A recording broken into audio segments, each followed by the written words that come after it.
Elizabeth Moura. Estamos estudando o Livro dos Médiuns, no último capítulo 31, a respeito das dissertações espíritas.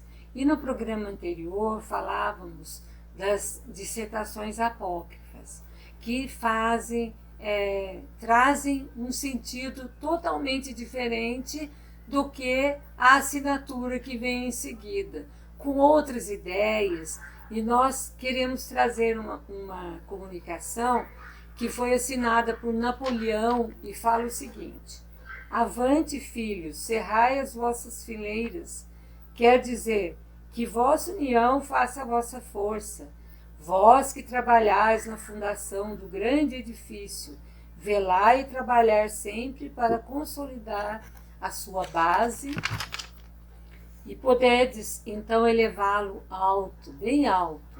O progresso é imenso por todo o nosso globo. Uma quantidade inumerável de prosélitos se enfileiram sob a nossa bandeira. Muitos céticos e mesmo os mais incrédulos também se aproximam. Avante, filhos, marchai de coração erguido, cheios de fé. A rota que seguis é bela, não esmoreçais. Segui sempre em linha reta, servindo de guias aos que vêm atrás. Eles serão felizes, muito felizes. Marchai, filhos. Não precisais da força das baionetas para sustentar a vossa causa. Precisais apenas da fé. A convicção, a fraternidade, a união, eis as vossas armas. Com elas sois fortes, mais poderosos do que todos os potentados do mundo reunidos, não obstante seus exércitos, suas frotas, seus canhões e suas metralhas. Vós que combateis pela liberdade dos povos e pela regeneração da grande família humana, avançai, filhos, coragem e perseverança, que Deus vos ajudará. Boa noite e até à vista. E assinou Napoleão. Olha a observação que Kardec faz para essa mensagem. Napoleão era em vida um homem grave e sério, como poucos. Kardec teve conhecimento de Napoleão. Ele sabe o que ele está falando. Todos conhecem o seu estilo breve e conciso. Ele nunca foi de ficar enrolando no seu estilo. Teria degenerado após a morte, tornando-se verboso e burlesco?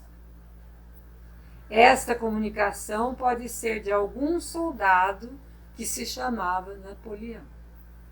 Então é isso que Kardec fala a respeito dessa comunicação, que não pode ser daquele Napoleão pelo qual se quis passar o espírito.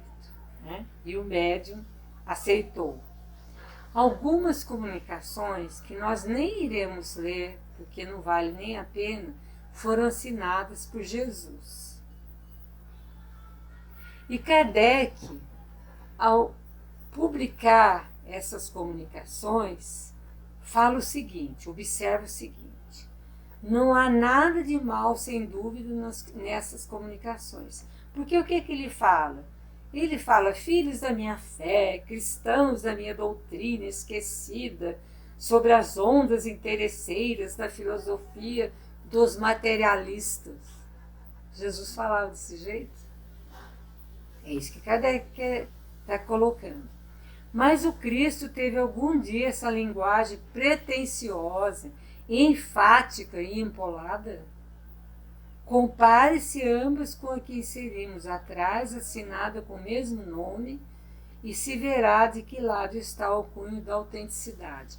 Nós já nos nossos programas anteriores tivemos a oportunidade de colocar uma mensagem assinada por Jesus, que Kardec assina embaixo. E essa mesma mensagem assinada por Jesus, que está aqui, é uma mensagem que está no Evangelho segundo o Espiritismo, assinada pelo Espírito da Verdade. Então é uma coisa que nós temos aí seguros para acreditar que foi Jesus que passou essa mensagem. Ah, mas Jesus, o Espírito tão evoluído ia passar uma mensagem para um médium aqui da Terra. Nós sabemos que os espíritos têm os seus métodos. Se não deu para ele passar direto, nós sabemos que existem médios no mundo espiritual. Quando um espírito é muito elevado e quer passar uma mensagem para um médium que não tem tanta assim superioridade, nem moral e nem a faculdade, não é uma faculdade tão desenvolvida, ele se utiliza de um médium, de um outro espírito médium, que vai poder passar mais facilmente a mensagem, que vai servir de um correio para daquele espírito evoluído para o outro. Então é possível, sim, mas a gente precisa ver o nível da mensagem. Todas essas comunicações foram obtidas no mesmo círculo. Veja bem, observe-se no estilo um ar familiar, torneios e frases semelhantes, as mesmas expressões repetidas frequentemente, de que se pode concluir que foi o mesmo espírito que passou todas essas que estão aqui, assinando nomes diferentes. Então isso aí para nós é um aviso muito grande que nós temos que levar em consideração. Veja bem, nesse círculo que é entretanto muito consciencioso, mas um tanto crédulo demais, ele não está falando que esse círculo não é um círculo sério. Ele é consciencioso, mas ele é muito crédulo. Não se faziam evocações, nem perguntas. Tudo se esperavam das comunicações espontâneas e vemos que isso não é uma garantia de identidade. Naquela época, onde Kardec estava codificando a doutrina, procurando coisas para publicação, verdades que os espíritos traziam, ele preferia ali corpo a corpo. Ele preferia a evocação porque ele conversava com o espírito. O espírito respondia, ele retrucava, tirava as dúvidas, o espírito respondia novamente.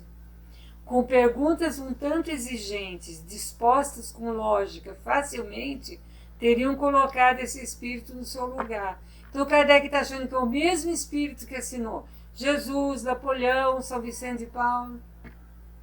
Só trocou o nome ali, né? Só trocou a assinatura, né? Mas ele sabia que nada tinha a temer, desde que nada lhe perguntavam, aceitando sem controle de olhos fechados tudo o que ele dizia. Então não adiantava, porque ele falava, eles vão acreditar em tudo que eu vou falar, então eu vou falar o que eu quero falar. Não é assim? Bom, também temos outras comunicações, onde Kardec também pergunta para os espíritos, para São Luís, se o espírito era mesmo aquele, né? Mas tirando as dúvidas, né?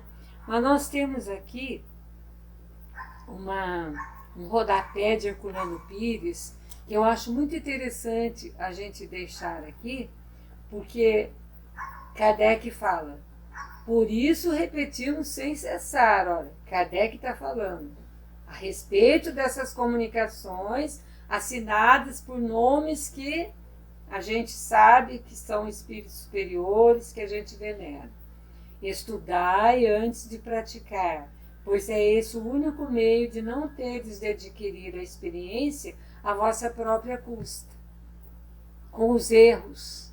Estude antes bastante. Por isso que quando chega um médium que está no centro espírita, que está espontaneamente, está pululando assim, está tendo visões, está falando sozinho, etc. e tal, e o médium sabe muito bem o que é isso, quem já passou por isso, primeira coisa que a gente faz é colocar esse médium no estudo.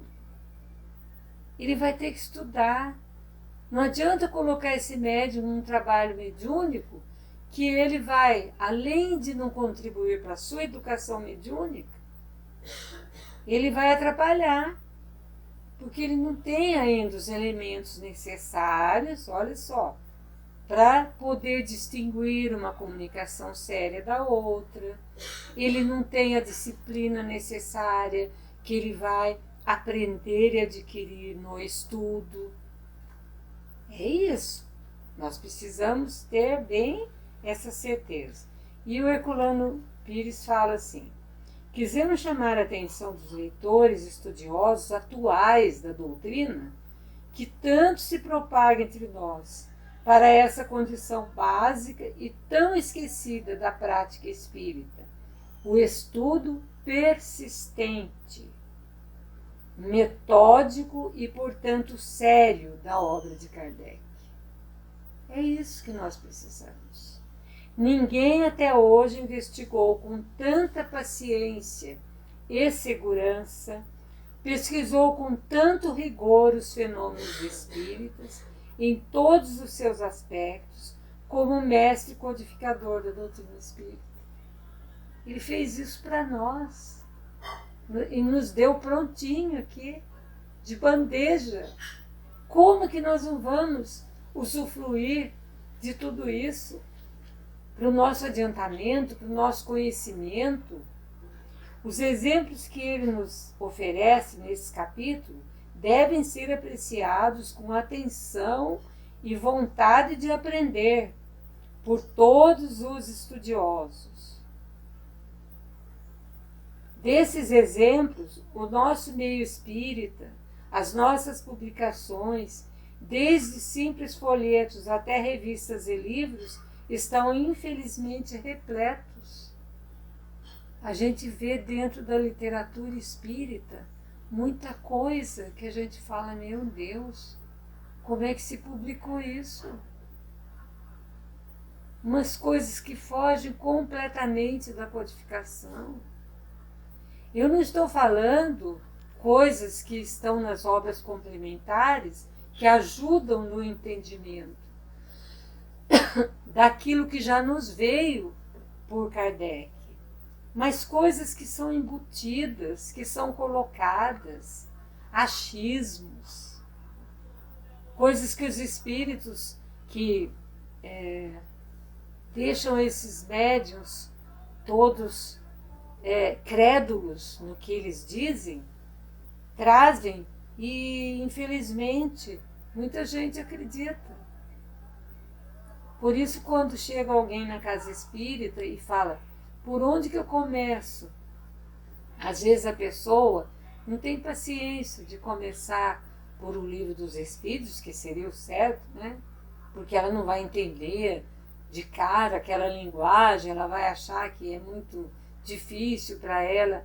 Mas vamos procurar, então, alguns livros que são assim mais acessíveis, mas passam direitinho as ideias espíritas, os princípios fundamentais da doutrina, mesmo que seja um romance, mas onde tenha isto fundamentado, para a pessoa poder entender tudo aquilo que ela está procurando.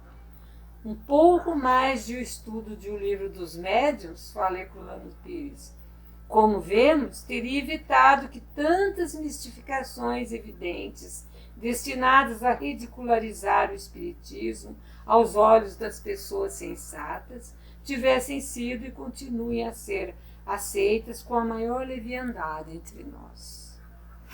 Vejam bem, o que Herculano Pires está falando foi um grande estudioso da doutrina.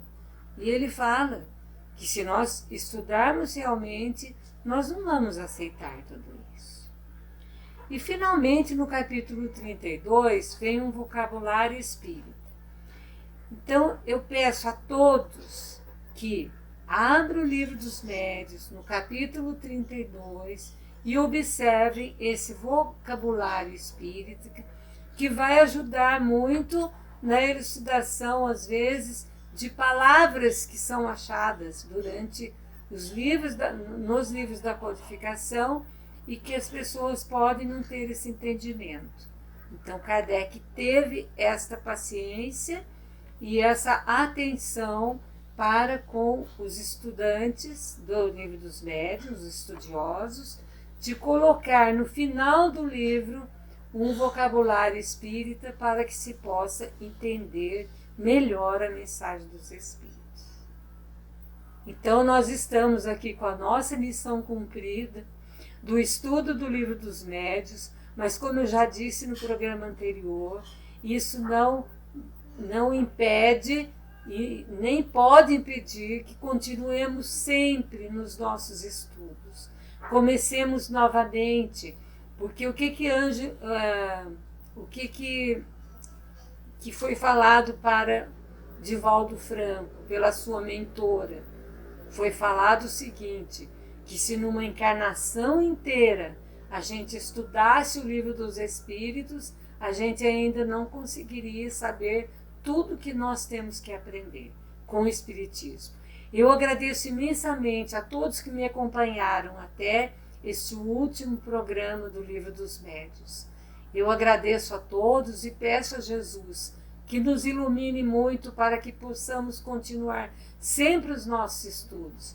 E numa próxima oportunidade, quem sabe, estaremos juntos com novos estudos da codificação espírita. Obrigado a todos, que Jesus nos abençoe e nos dê a sua paz. Claudete Moura, para o divulgar.net.